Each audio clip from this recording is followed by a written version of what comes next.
Hi guys, what's going on? It's the Digital Tutor here with another step-by-step tutorial. In today's video, I'm just going to show you how to disable a Discord account. The steps are exactly the same if you use the Discord app or the web-based version. But in today's example, I'll be showing you how to do this on the application. So the first thing you're going to want to do is open up Discord and log into your account. Disabling an account is very simple. All you're going to want to do is come down to the user settings, which is this gear icon next to your name. Give that a click. Basically, you want to make sure you're on My Account, which is in the menu on the left hand side.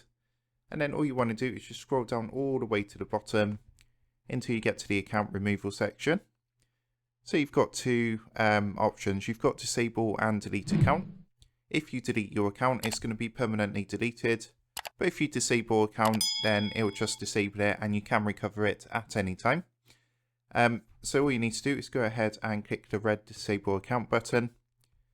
And it's going to come up with a message like this saying you own servers.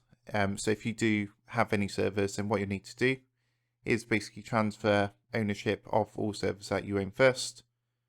Or what you can do is obviously delete the servers first of all. So just make sure you do that first. And once you've made sure that you've deleted any servers or transferred ownership, you will then get this box come up. So it says, are you sure that you want to disable your account? This will immediately log you out and make your account inaccessible to anyone. And if you want to go ahead with that, all you need to do is enter your password to confirm. And then hit the disable account button down here.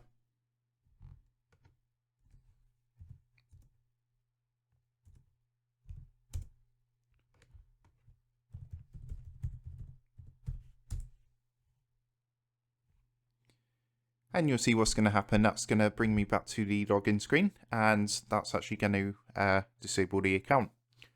So that's how you do it, and I hope you did find that helpful. Thanks for watching, and I'll see you in the next one.